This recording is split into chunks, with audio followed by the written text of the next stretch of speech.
Your Steve Jones Show podcast is loading now. The Steve Jones Show podcast is sponsored by Purdy Insurance. Visit Purdy Insurance on Market Street in Sunbury or visit online at purdyinsurance.com.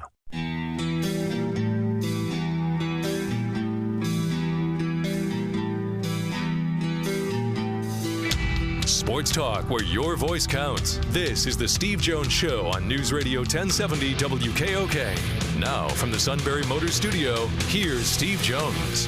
Today's show brought to you by Purdy Insurance. Market Street in Sunbury. Go to purdyinsurance.com. Purdy's have served this valley for decades. Auto, home, life, business insurance. They'll do everything they can to save you money. Sometimes that's with bundles, but they'll figure it out for you.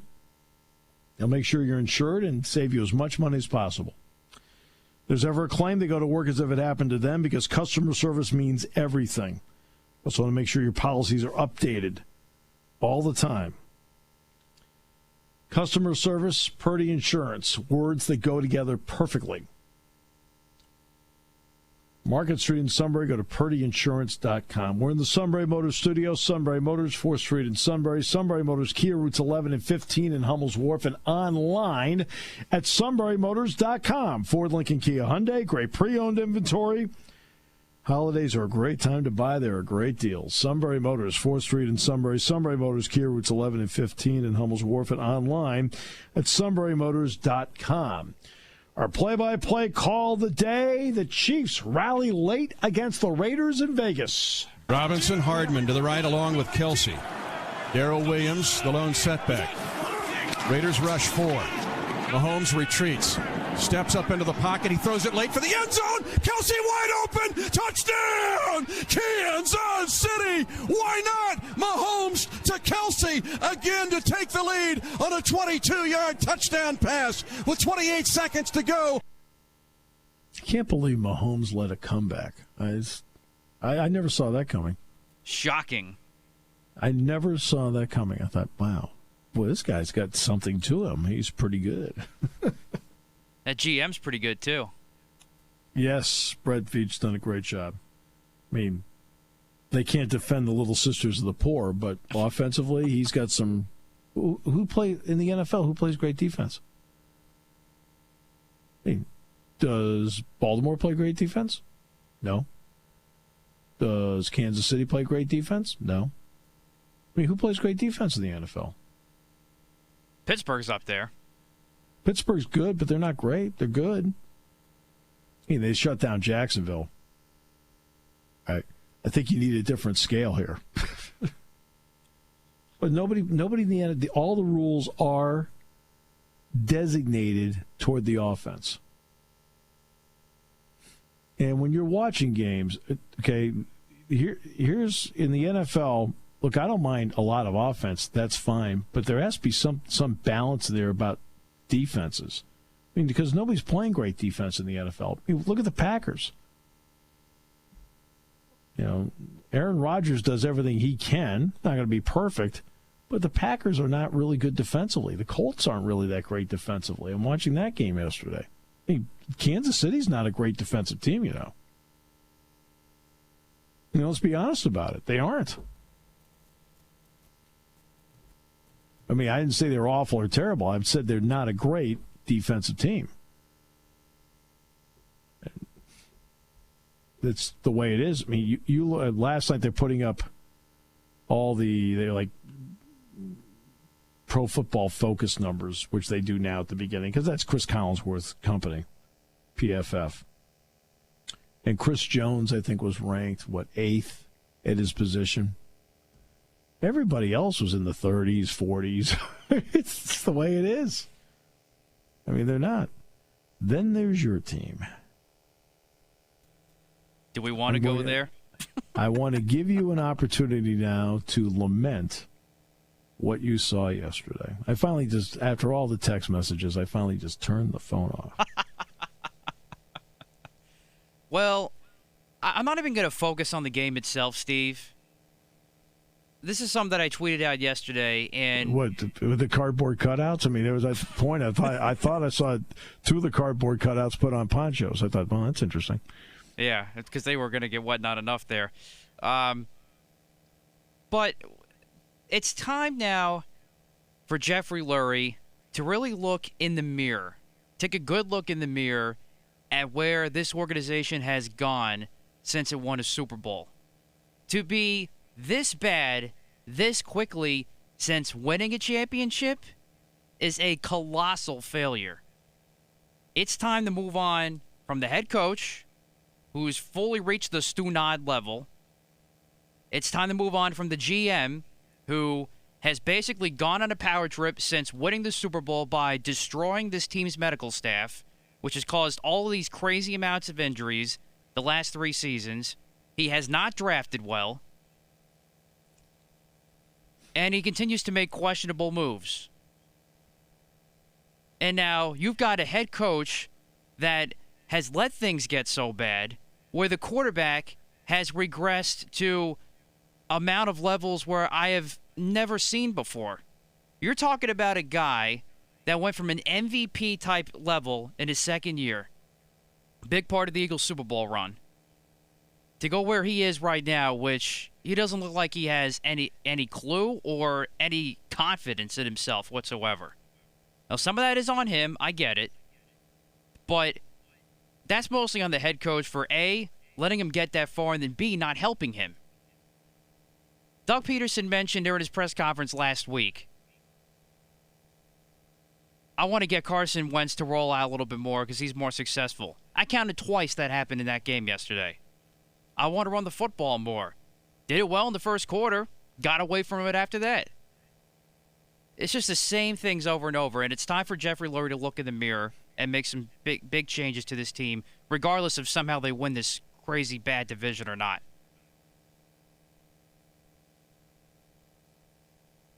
Do you feel better now? I do. Thank you. There you go. There are people that make hundreds of dollars an hour to sit there and listen. Hundreds of dollars an hour. To listen to somebody sit in their office and rant. All right, you mentioned Brett Veach.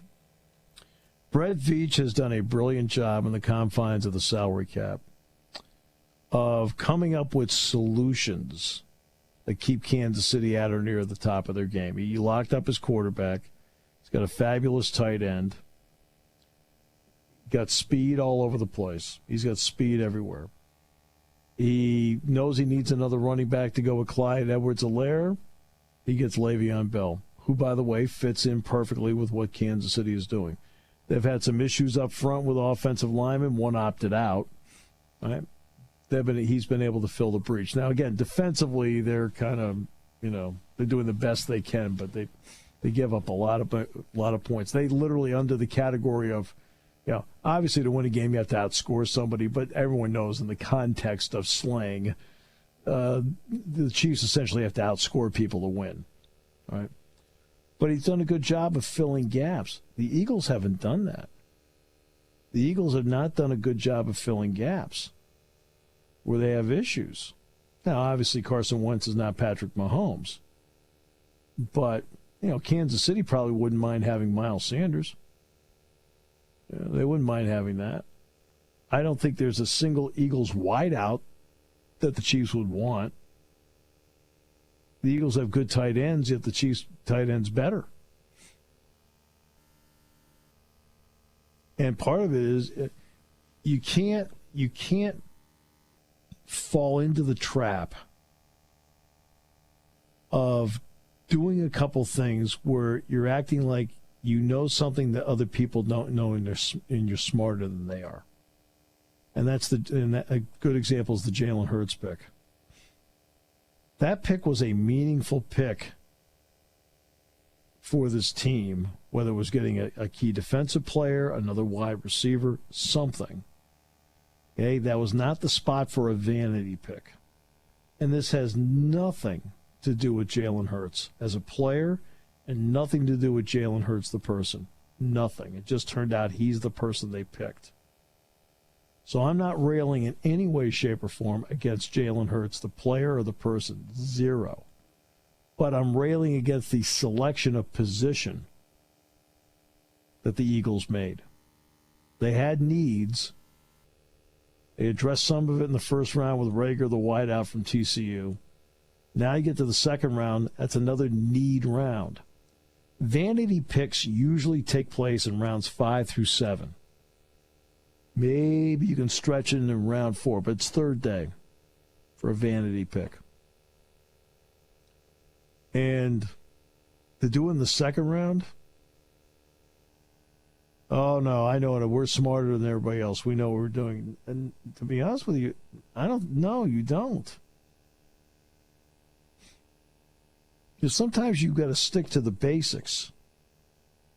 And what the Eagles have not done in the draft and in a couple of other areas, they've not stuck to the basics, and it's coming back. It's coming back to bite them right now.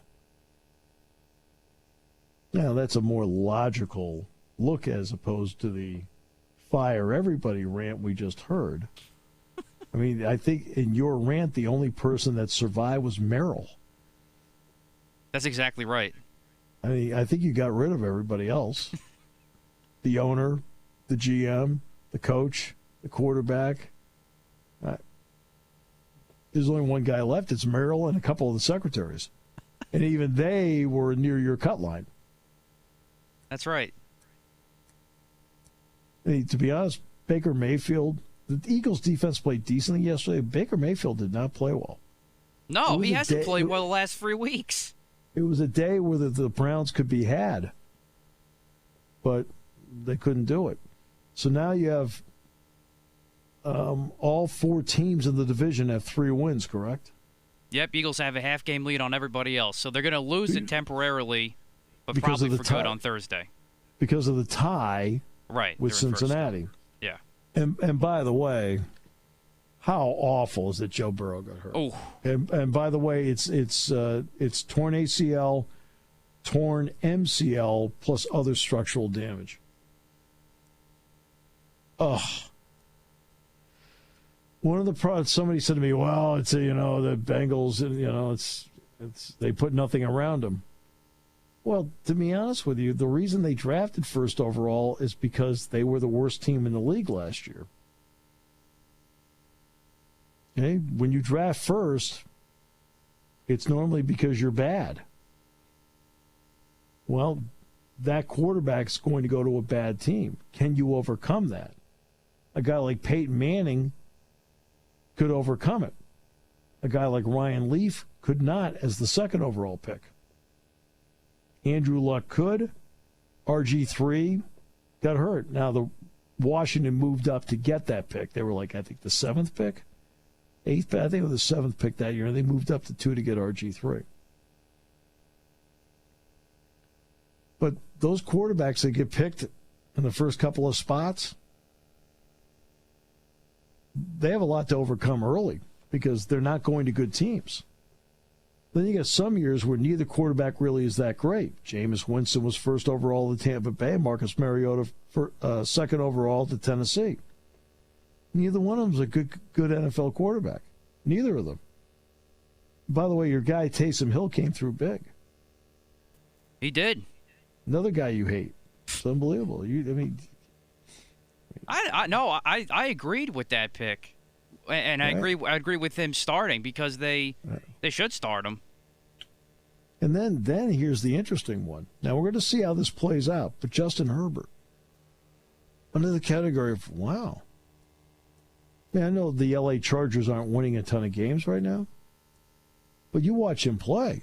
He was the 6th overall pick in the draft. He was the guy picked right after Tua Tagovailoa. And I did not picture Justin Herbert playing the way he's playing right now, based on what I saw at Oregon. Me neither. I mean, I knew he could run. I knew the mobility would help him, but I didn't see the accuracy throwing the ball. Well, now his ability to throw the deep ball, impressive. So this is what's going to happen. Before everybody jumps on the bandwagon and says, oh, yeah, the Chargers ripped everybody off. They beat the system. They got the 4th quarterback in the draft, and boy, look at how he's playing. Okay, slow down. Okay? What do I always talk about? adjustments. Right now, the league is not adjusted to Justin Herbert. At some point, they will come up with things that he'll have to adjust to. And if he does, he's going to have a successful, wonderful career, and you can look back and say, wow, the Chargers knew more than everybody else. Or it could be that they adjust to him, and all of a sudden he struggles adjusting. So we'll see. I mean, next year will be big. Like a year from now, we have this conversation about him. If we're having the same conversation, wow. He'll be the franchise quarterback for the next 10 years.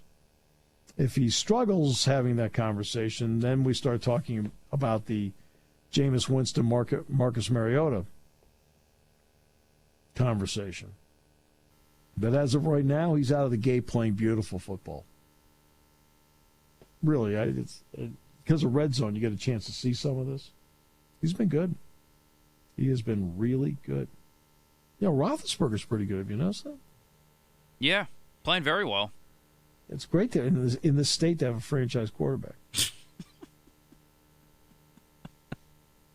Yes, it is. They are the only bright spot of Pennsylvania football right now. Yeah, I know. Well, as I spent the opening hour of the show talking about it. I mean, you can list whatever problems you think Penn State has, okay, but there's a starting point on the problem. I went to the starting point because everything to me dovetails off of that. Everything is a domino off of that. It's the turnovers. The turnovers are determining a lot of things. The turnovers are determining confidence, field position, points, which then eventually affects how you want to coach the game, which then affects how you want to play the game, which then in turn affects the margin of error of the game. I mean, it's just a lot of things that starting there, it starts cascading down from giveaway, takeaway. In Penn State's last year, Penn State was +8. They had 104 points, 103 points off of takeaways last year. This year, they're -9. The opponent has 51 points, including 24 Saturday. That's why when you played the highlight package, what was the one thing I said on the final call? Iowa gets 24 points off of takeaways and wins. Because that was the game. There's a lot of other stuff that goes into the pyramid to get to you that point, but what is the starting point on the biggest single problem? Turnovers. You got to start with one, then you start going through the rest of the list. Well, part of that list is determined because of what's happened with the turnovers. Part of it. Not all of it, but part of it. In fact, a big part of it. There's just so many dominoes that are off that. I mean, Penn State last year is just basic field position. Penn State's down like 250 yards in 5 games. That's 50 yards a game. Last year, Penn State was plus 700 yards on field position. You make the other guy go the length of the field. You get the short field, Now,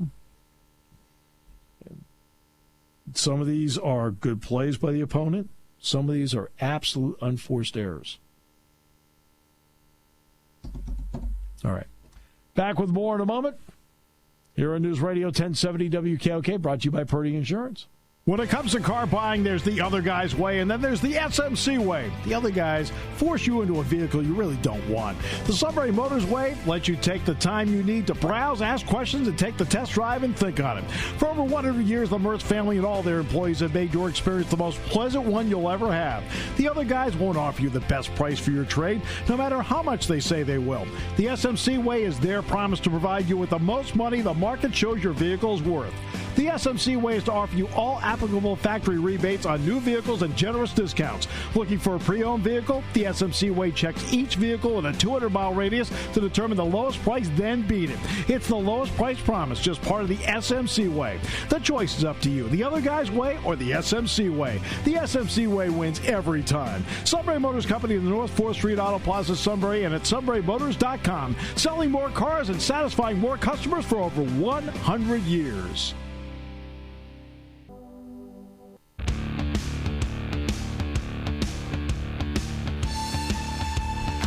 All right, great to have you with us on the show today. Brought to you by Purdy Insurance, Market Street in Sunbury. Go to purdyinsurance.com. So I talked to James Franklin this morning for a while, and so I said, what are you going to have to do on this trip coming up? Because Governor Whitmer put in, through an executive order on November 15th, a series of restrictions on gatherings, which, with restaurants and things like that. I said, how are you going to handle this? And the way they're going to have to handle it is that normally when Penn State, in fact, you know what? I'll get into this more in the next half hour. I'll come right out of the gate with this. But the trip is going to have to be a little bit different because they're going to have to work around the governor's executive order in Michigan, Governor Whitmer. So we'll explain how they're going to work around it. Because it does change some of the dynamics for them. A lot of adjustments. Today's show brought to you by Purdy Insurance, Market Street in Sunbury. Go to purdyinsurance.com. And we're in the Sunbury Motors studio. Sunbury Motors, 4th Street in Sunbury. Sunbury Motors, Kia routes 11 and 15 in Hummel's Wharf, and online at sunburymotors.com.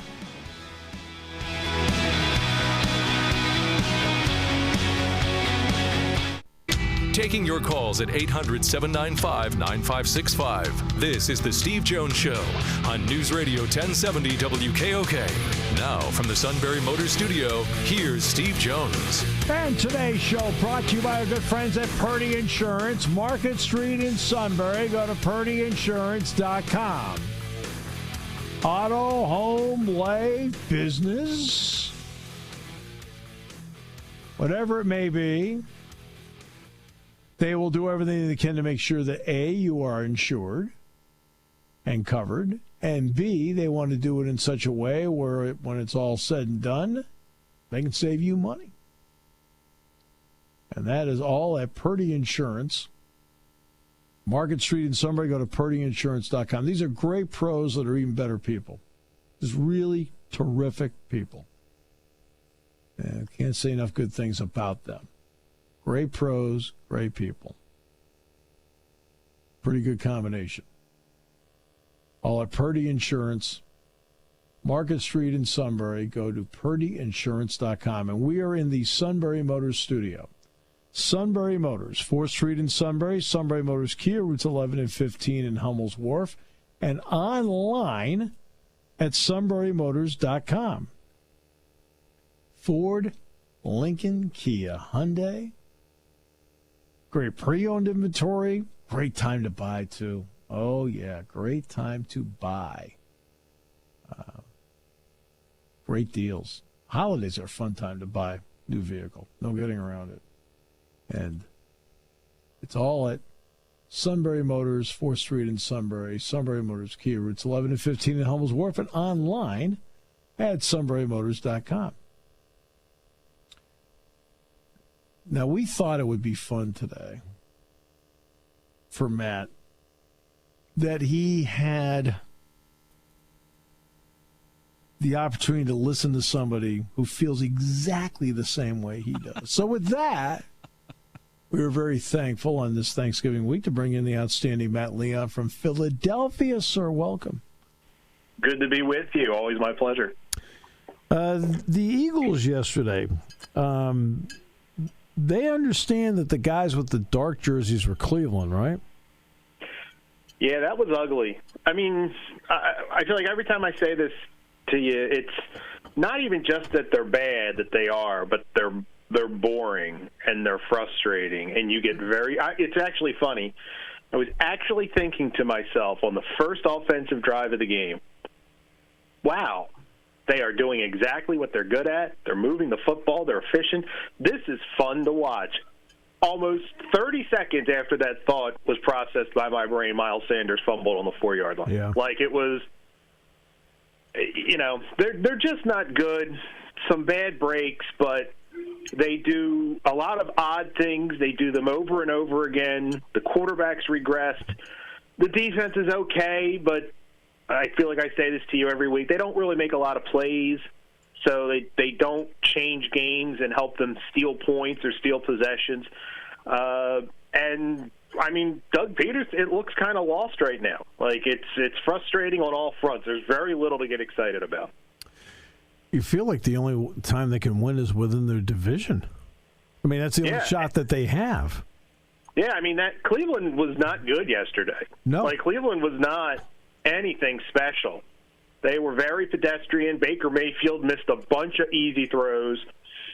They didn't run the ball that effectively, with the exception of that electric one long run Chubb had, which he's going to do to a lot of teams. But for the most part, they kept them in check, and the Eagles just can't take advantage. I mean, it's just nobody seems to have any answers either. I mean, I just saw some highlights of Doug Peterson's press conference, and when the headlines are Jason Peters stays at left tackle and they feel like they have to get Alshon Jeffrey more involved, I feel like I'm watching a press conference from 2017. Like, it doesn't make a lot of sense to me. I'm all for being for your guys, but at a certain point, you have to realize, like, Alshon Jeffrey's been back for 2 weeks. He hasn't caught a ball. I know. Now, he's only on the field for 5 plays yesterday, but that's your focus? Getting an oft-injured, early 30s receiver back into the mix, a guy who hasn't been a serious factor in 3 years? I'm baffled. It's really baffling to me. And the quarterback's baffling to me, too. I find it logically hard to believe he's regressed to this much. But then I watch him stand in the end zone for 3-4 seconds and take a safety. Yeah. Where that, of all the plays, we could go probably play by play and find something to complain about. That was the most disturbing. Like, that just showed a lack of that inner clock that most high school quarterbacks have. It was bizarre. Like, you're just watching and you're like, throw the ball. Why isn't he throwing the ball? Throw the ball, Carson. It baffled me. It was just so strange. I mean, he didn't even try to escape the pocket. Just stood there like it was a 7-on-7 drill. I got nothing. All right, so I want to bring it to this, though. What is the difference between the Carson Wentz, the play before he got hurt against the Rams, diving to the end zone, which put him out for the rest of the season, and the Carson Wentz we're seeing now? I mean, what's the difference between the two? I think it's got to be the neck up. I mean, he's probably not quite as physically gifted. He does play kind of I don't want to say reckless, but a physical brand of football, running the football, and he takes a ton of hits because they can't protect him like they should. But I think it's confidence. I think it's second-guessing. You feel like stuff doesn't come naturally. Everything is forced. The play calling doesn't help. It's funny, if you watch social media, there is such a push between, like, Eagles media and Eagles fans that it's either Carson Wentz's fault or it's Doug Peterson's fault, and right. It's both. There's plenty to go around here. Something is obviously not right for Carson. To be fair, they also did him a disservice by drafting a quarterback in the second round. Yes, they did. Why would you bring? Oh, I don't care how good the kid is, and that's not. I'm not. This has nothing to do with Jalen Hurts. It's just the concept. If this is your guy, and you have dumped all this money, and you want to scold the media for talking about a quarterback controversy with Nick Foles and all, then you go draft a kid in the second round, and you look at everybody else like they're crazy. Like, this is a collapse on many fronts. And that's what I think you see on Sunday. I think you see a team with no direction, a team that's not that talented, but a team that arrogantly thinks it's much better than they are because they won the Super Bowl 3 years ago, and they've backed into the playoffs the last 2 years in a terrible division. I mean, I see what they did with Hurts, and I also see what Green Bay, by the way, did with their first pick. I mean, what, do you want to win now? I mean, solve your problems now. Jalen Hurts is not. Yeah, that's the thing. Yeah, I mean, in other words, look, certain teams have to draft for the future. There's no getting around it. That's just the position they're in, right? Some teams need to draft for now because that's the position they're in. And I feel like the Eagles, I'd use Green Bay as an example, but I feel like that's what the Eagles did. They didn't draft for now. No, once again, I'm removing Hurts, the individual and the player, from this because it has very little to do with the conversation. Right, exactly. Like, it has very little to do with the argument. I agree. If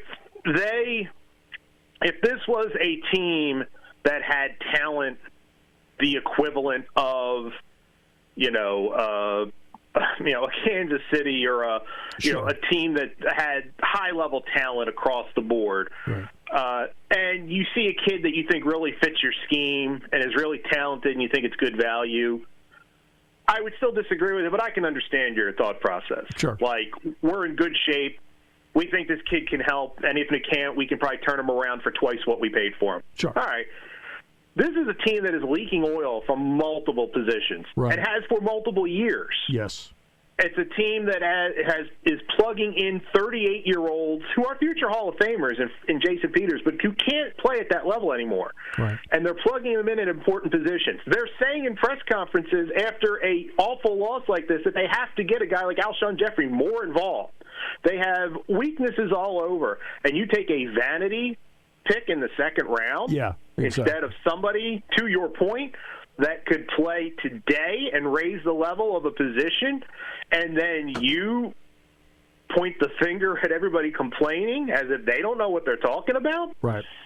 It doesn't make any sense to me other than arrogance. That's the only thing you can come back to. We're smarter than you. You just keep giving us thousands of dollars for the season tickets, and we'll take care of the rest. Like, that's the only thing I can come up with. Or you're not sold on Carson Wentz. You gave up the farm for him, but you don't think he's your guy, so now you're hedging your bets and you're screwing yourself on multiple fronts. Right, exactly. I mean, I could see a vanity pick and maybe even four I'd debate it, but maybe round 5, but not round 2. I think most teams, if they had their druthers, would take a quarterback every year. Sure. But to your point, a fifth, sixth, seventh, a guy you can put on the practice squad, and maybe you turn him around in 3 years for a third rounder. Right. Or he ends up he ends up like Taysom Hill and like, hey, we had him, we like him, you go from there. But a second round, and just so many places when you watch this team, they just don't make anything happen. Right. They can't block anybody. They don't catch the ball consistently. They don't have ball hawks in the secondary. They have half a linebacker that's serviceable. Like, it's, take a kid who is, the argument you have to make to the decision makers is you're spending a second-round pick who, if everything goes as you hope it will this season, doesn't play it down. Right. Exactly. It doesn't make any sense. And this has nothing to do with the person or the player. It's the circumstance. You sit back and go, what? Yeah. You mentioned Mayfield didn't have a great day yesterday. How much did the Eagles' defense actually contribute to him not having a great day? I think they played well, but this is the point I've made. Even when they play well, they made one play yesterday, the Fletcher Cox strip fumble that they turned into a touchdown the next play. But they don't force multiple turnovers. I still think they only have 3 interceptions this year. I think they've got something like 6 turnovers, and I think 3 of them came in the one game against the 49ers. Like, they do get after the quarterback. The defensive line is probably the best unit on the team, but they don't cause havoc that changes games. So I think a lot of the throws that Mayfield missed were just Baker Mayfield being Baker Mayfield. Like, I don't think a lot of them, they were just throws that got away from him as some of his throws tend to do. I don't think the defense is the biggest problem on this team, but they're not good enough on their own to will this team to steal a couple victories that they shouldn't, because people are going to argue that, it was a pick 6 and a safety, so the defense only gave up 13 points. Well, yeah, but the Eagles kick a field goal to make it 12-10. You need a stop. That's when Nick Chubb rips off that 55-yard run. Exactly. Like, at times when you really need to tighten the screws, they've come up small, and that's happened multiple times during the season. So, like I said, not the main culprit, but they're really not helping either. Good talk. I feel better now. It's cathartic. feel like I've just had a therapy session. All right. Hey, happy Thanksgiving to you and your family. Thanks so much for everything. Thanks, Matt. You too, sir. Thanks so much. It's Matt Leon in Philadelphia. It was cathartic. That's exactly right. Good talk. It was, yeah. He's exactly right. He's preaching to the choir. Well, I'll tell you right now, the choir right now is pretty bitter. I mean, I want my choir to be filled with joy. Hey, meanwhile, you're in a choir of grumpy people. I mean, do I want to go to that church? Or do I want to go to a church that has hope? And you'll want to go to the western side of the state. I mean, if your choir has no hope, do I want to go there? Not only that, I don't want to hear you sing. All right, we'll come back with more in a moment. Great to have you with us today. Brought to you by Purdy Insurance on Newsradio 1070 WKOK. Hi, this is Season from Purdy Insurance. During this time, we are operating under the guidance of the PA Insurance Department. Most of our staff continues to work from home to practice social distancing for the safety of our staff and clients. Our office remains open and available to service our current and new clients by phone by calling 570-286-5855, email, and by appointment. Our after-hours emergency service is also ready to assist our clients with their needs. From the team at Purdy Insurance, stay safe, be well, be kind, and know that we remain dedicated to the highest levels of service to protect what matters most.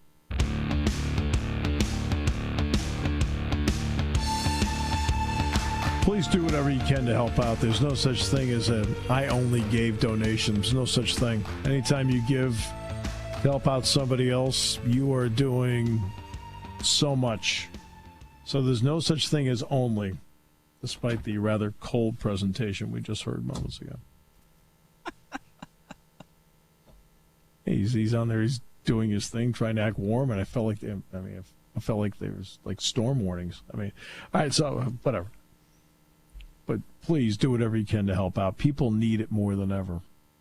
Need it more than ever. And we thank our great sponsors for being involved, as always. I did want to get to how they have to travel this weekend. Normally, what Penn State does is they go through their workout in Holuba Hall in the morning. Then they get everybody ready to go between 11:30 and noon. Eventually, they get out to the airport, and the plane's up in the air at 2 o'clock, and they land at, they usually try to time it where they get to the hotel between 3:30 and 4, wherever it may be. So that's where they try to time it out. Then when they get to the hotel, they usually get a quick bite to eat. Then they have meetings, dinner, meetings, then some free time. Then they have what's called snack. I'm not going to get into, these are all NCAA definitions as to what snack is. It's actually pretty good. All right. Well, because of Governor Whitmer's November 15th executive order on the restrictions on gatherings and on meals, restaurants and so forth, they have to change how they're doing this. So Penn State is going to do their workout. They're then going to meet here.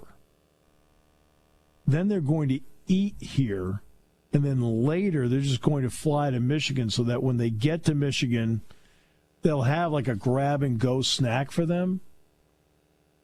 And then that will be it. Then they'll have to do grab-and-go breakfast on Saturday morning, and I think they'll meet by Zoom before they go, and then they got grab and go breakfast, and then they'll meet by Zoom. That's how they have to do it because of the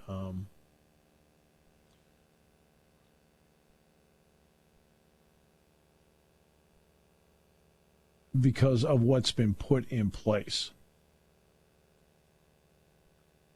So that's how they have to deal with this. So they have to get out of their normal, because they can't have a team meal together because of the executive order was put in place. And look, I'm not being. This is not me commenting on the executive order. That's not my. Right, but I'm trying to explain to you how you have to work around such things. And Penn State's going to have to work around it.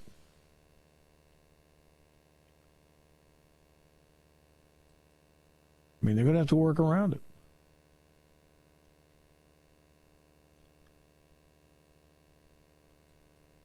And that's how they have to work around it. They'll have to, meeting here's fine, eating here's fine. That's no issue. But again, it's out of the norm of what you're going to do. And this has taken away so much in-person, face-to-face bonding time for teams. Every team. So I'll give you one. Iowa, this has nothing to do with COVID, but Iowa was delayed 5.5 hours getting here on Friday. That's the nature of travel in this thing, and believe me, I'm somebody who's lived it. I understand it. So it happens to everybody. So this is something that Penn State has to work around. Something they didn't think they'd have to work around, but then what's today? Today's the 23rd? So it was 8 days ago this went into effect? And I think she announced it 10 days ago, and then it went into effect on the 15th. So you got to work around it. Now, Michigan being the home team, they don't have to work around it.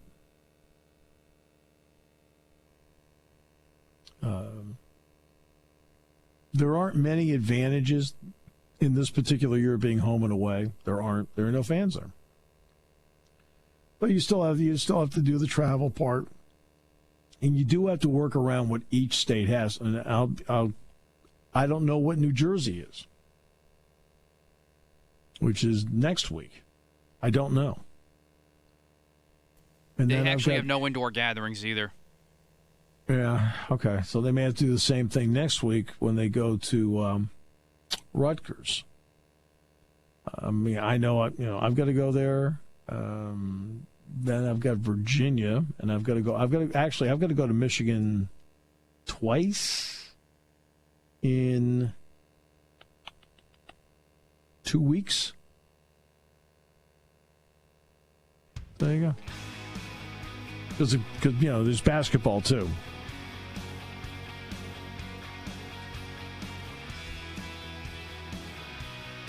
So there you go. It's just explaining to you what they have to go through. This is not an excuse. It's not a complaint. This is just me giving you information about how you have to maneuver based on what each state does. I'm sure there's some maneuvering that has to be done by teams that come into this state. My goodness, Virginia Tech thought they were going to have to wear a mask on Friday.